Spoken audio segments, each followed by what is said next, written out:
Actually I am from Bahawalpur. چھوٹا سا شہر ہے. اگر آپ بہاولپور سے ہیں تو گڈ، دیٹس گریٹ. تو میرے کریئر کا اسٹارٹ بہاولپور سے ہوا in a very difficult circumstances. I can not go into the detail. مطلب کہ جہاں پہ ایک وقت آتا ہے آپ کے لیے ایک پینسل خریدنا بھی مشکل ہو جاتا ہے.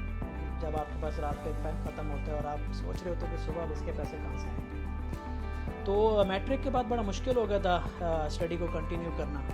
اس کے بعد کرکٹ کھیلتا تھا، تھوڑی بہتر کرکٹ کھیلتا تھا.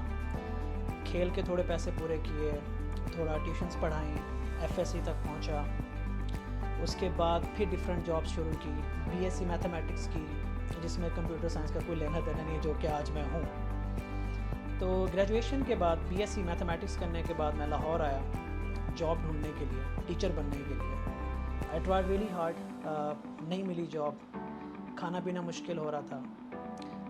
تو دیر آر تھنگ جو میں نے بہت کم لوگوں کو بتائی ہے. دین مجھے یہاں پہ گاڑیاں صاف کرنی پڑی.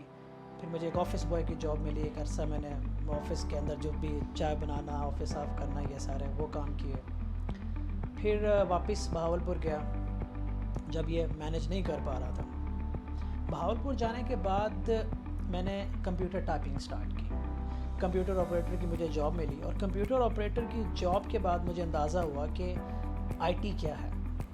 جب میرا کمپیوٹر کے ساتھ ایک انٹریکشن ہوا، وہاں سے مجھے سمجھ میں ایک بات آئی جس نے میرا کریئر بدل دیا. اور وہ یہ تھی کہ اگر آپ کے پاس سفارش بھی نہیں ہے، اگر آپ کے پاس دینے کو پیسے بھی نہیں ہیں، اور آپ زندگی میں کچھ بننا چاہتے ہو، you need to develop your skill set. اور skill set develop I T میں کرنے سے بہتر مجھے کوئی نظر نہیں ہے نا.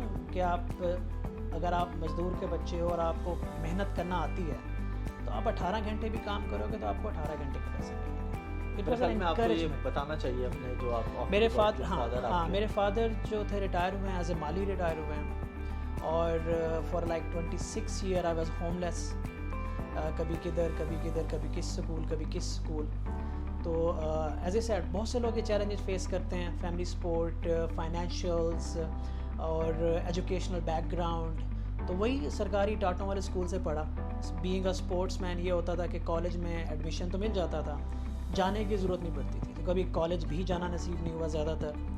تو خیر FSc BSc کے بعد لاہور آنے کے بعد جب زندگی کے میننگس آپ کو پتہ چلتے ہیں کہ اسکل کے بغیر کچھ نہیں ہے، تو واپس گیا. ورچوئل یونیورسٹی میں ایڈمیشن لیا، کیونکہ that was the only university sir جو اس وقت میں افورڈ کر سکتا تھا. 3,500 میری سیلری تھی ایز اے کمپیوٹر آپریٹر، اور پرابلی 3,000 ان کی فیس تھی ٹوٹل. تو ساری ادھر چلے جاتی تھی. 500 میں آپ نے مہینہ گزارنا ہوتا. تو ورچوئل یونیورسٹی کے بعد لاہور آیا. بہت ڈیفیکلٹ سرکمسٹانسز میں آیا، وہ بھی ایک الگ سے اسٹوری ہے.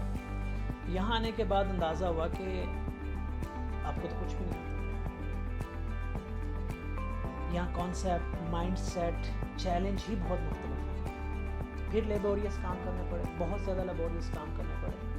ایونچولی ایک انٹرنشپ ملی، اور اس میں جب مجھے وہ انٹرنشپ ملی تو میں نے 22 دن تک اپنے روم میں رہا، کمپیوٹر ٹیبل پہ رہا، وہیں نیچے سونا، وہیں بیٹھنا، وہیں کام کرنا. 22 دن میں نے وہ ٹیبل ہی نہیں چھوڑا. 22 دن بعد مجھے اندازہ ہوا کہ نہیں، میرے پلے ابھی بھی کچھ نہیں. مجھے وہ ساری بکس کو دوبارہ پڑھنا پڑا. پھر جا کے کہیں ایک ایسوسیٹ سافٹ ویئر انجینئر کا مجھے چانس ملا، اور وہاں سے لے کے چند سال، 2 سال پہلے تک پرابلی مجھے 22 گھنٹے پر ڈے کام کیا میں نے. Maybe that is one reason why کہ جب یہ مجھ سے ملے تو میرا کوئی سوشل پیج نہیں ہے، کوئی پریزنس نہیں ہے. ڈی جی اسکل والوں نے پتہ نہیں مجھے کہاں سے ڈھونڈ لیا. تو کیونکہ I was working for 20 to 22 hours a day on average for like 7-8 years. تو here I am today, sir.